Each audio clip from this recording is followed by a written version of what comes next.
Hello everyone, welcome to Tactica Imperialis and to today's video. Today is going to be a my thoughts on, and it's probably going to be a bit more of a rambly my thoughts on than some of the others I've done in the past because, I don't know, I just felt like going off on a tangent.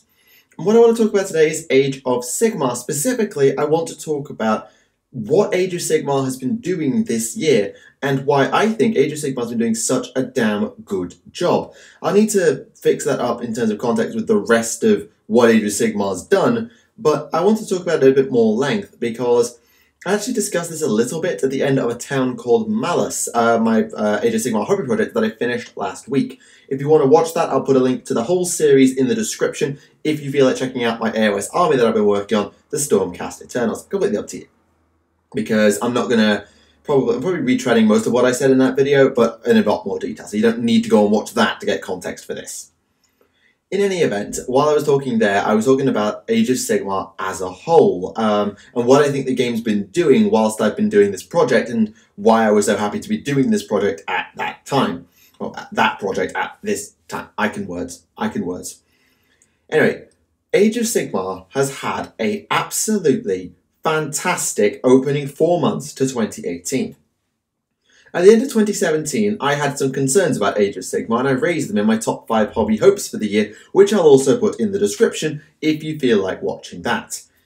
In that video, I brought up Age of Sigmar's release schedule and its lore, or the lack therein, because Age of Sigmar is not released as quickly as Warhammer 40,000 is, particularly since the new edition 40k came out. They've been throwing out Coda season releases like nobody's business. There's been a lot of releases for 40k. Understandably, it's an entirely new game system, they needed to get that updated. Age of Sigmar did not get that treatment, even in its initial run, and it still wasn't getting it even at the end of the year. As for the lore, I know you can allow some grace period for that as a brand new universe, but it was now 2 or 3 years after the introduction of said universe, and the lore was still lacking. We had lore, i.e. we had fun things that were going on, some cool battles, some cool bits of flavor text, some interesting personalities, but we were missing the foundations. We basically built a really fancy house without the foundations. Or more accurately, we built the rooms for some really fancy house without the foundations and without the corridors that link everything together. That was how I felt about Age of Sigmar's lore about 4 or 5 months ago. Now, however, things have changed for the better, and if Age of Sigmar keeps going the way it's been going for the past 4 or 5 months, it could be Age of Sigmar's year. Will it steal the show from 40k? That remains to be seen. There's a lot of time between then and now. But it might happen. It might be that if you look at it objectively, AOS has the better year. I don't know. I'm just putting it out there. I know it's only May. We'll see. But why has this happened and how has this happened?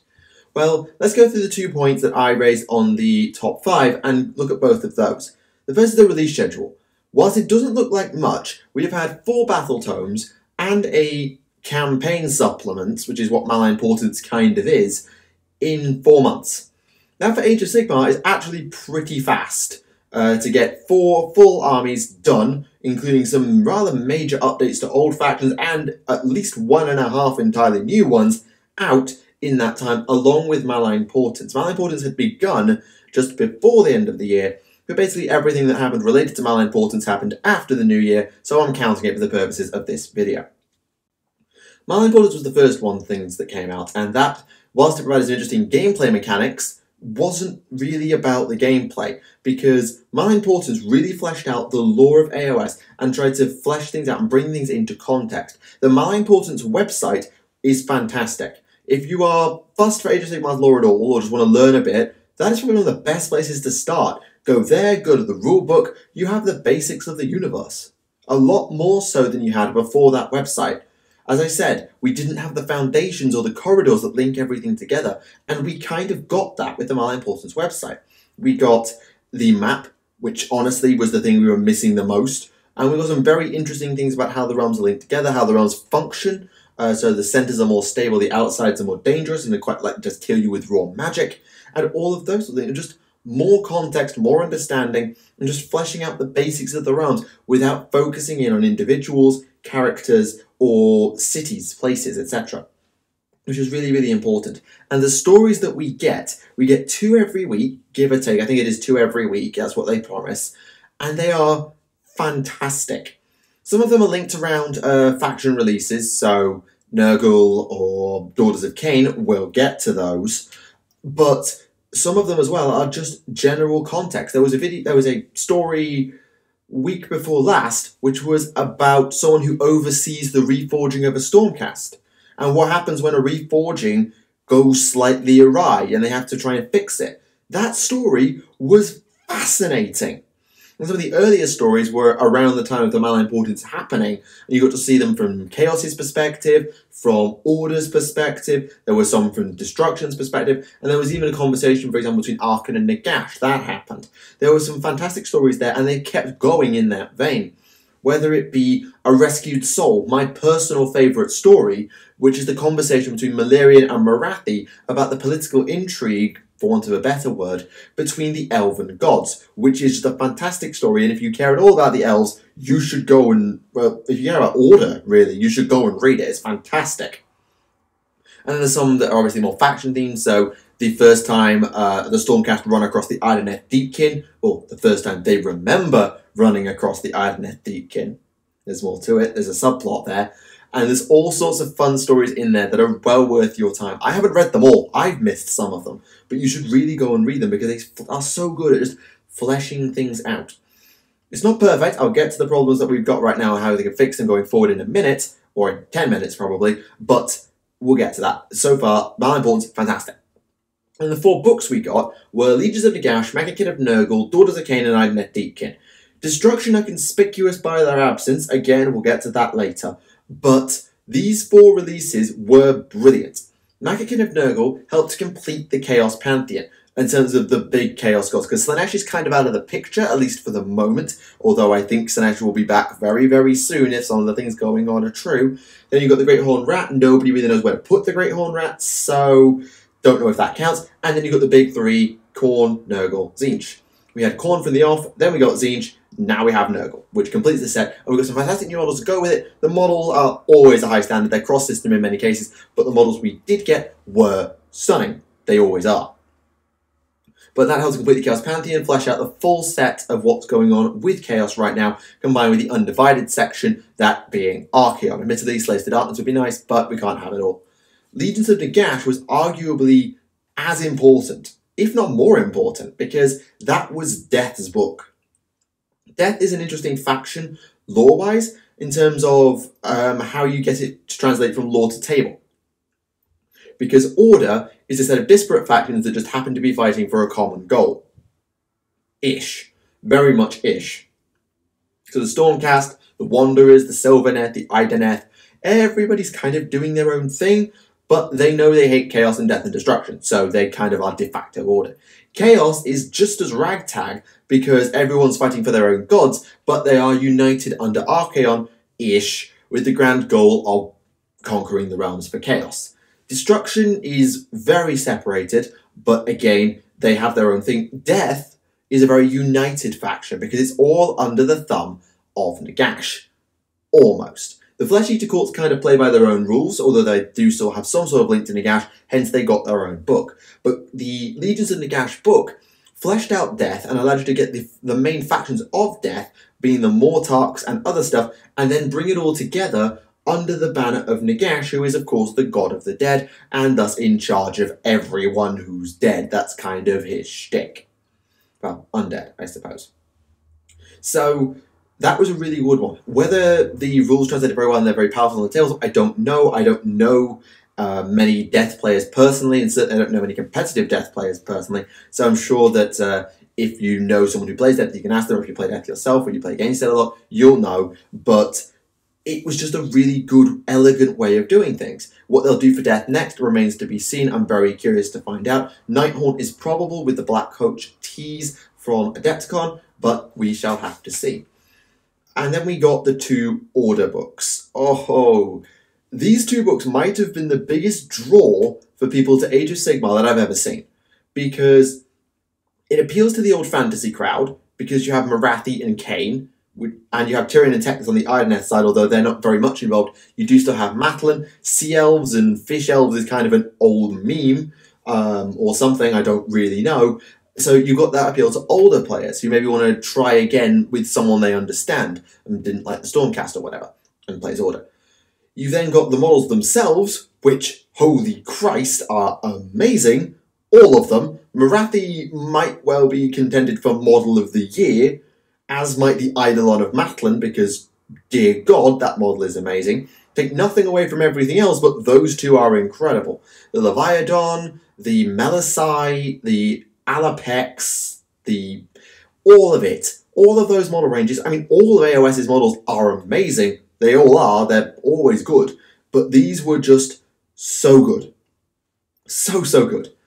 And then we got 2 sets of Elven lore, helping to flesh out the elves in the mortal realms, how everything fits together, where they came from, mainly through the Daughters of Cain, but then with a bit more with the Idoneth, which is always nice to see from another perspective, because Marathi's perspective is leaned one way, the Idoneth see Marathi a different way, because very interesting chicanery involving the Mask of Slaanesh, not going to go into it here. So we got all that lore, and that really helped to flesh things out. And again, it just adds more context to what's going on in certain realms. So we got our first proper look into Ulgu, thanks to the Daughters of Cain. We got a glimpse into the other parts of the realms, the bits that you can't really plot on a map. With the Idoneth, they got to see how they operate, which was fascinating in its own way. And then the rules both added something very unique to Age of Sigmar, and even unique to Warhammer in some cases. So the Daughters of Cain kind of ripped off the Dark Eldar and got their Fanatical Faith and Blood Rights table, where they just rush up the board and get more and more powerful as the game goes on, which is cool, and they got their own abilities mixed in on top, whereas the Idoneth got the Rising Tides of Death ability, as well as Forgotten Nightmares, a mechanic half rolled for 40k, and then one that was entirely unique, where they're very easy to play around, but they are also extremely powerful if you don't deal with them. So they're a very interesting tactical challenge to play and to play against. And they're an army that I'm going to be collecting very, very soon, I have no doubt. So between those releases, we got amazing models, great lore context, bunch of rules for some different factions. Admittedly, Order's hard to keep up with, and Destruction got nothing, but we just got really good stuff out of those releases.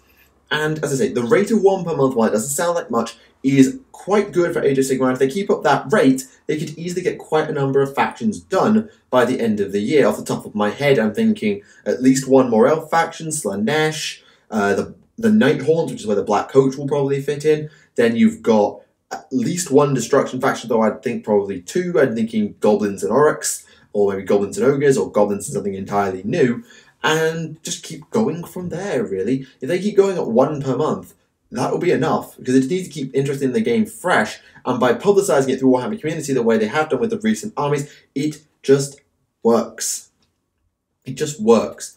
And so I think Age of Sigmar is in a really healthy place as a game, and it's doing the right things it needs to fix its problems. Its release schedule has picked up, its lore has been fleshed out and is fantastically being developed, its models are still as good as ever, with more of a push thanks to things like Warhammer Community, and the rules, well, the rules are the rules are the rules. You either like them or you don't, but they're getting more developed all the time thanks to the General's Handbook and the new mechanics being added in by some of the books.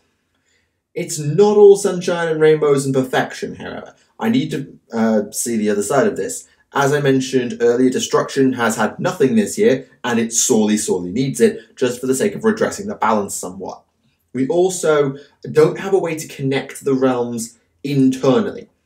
So we have this overarching map now. We can see how the realms are connected by the realm gates, but we don't know how the realms fit. So for example, Akshi, the Realm of Fire, there is a section of Akshi that is mapped out in the Stormcast Eternal's Battle Tome, and then there's a bunch of other segments, I think, in God Beasts or some of the other books that show up realms or areas within the Realm of Fire.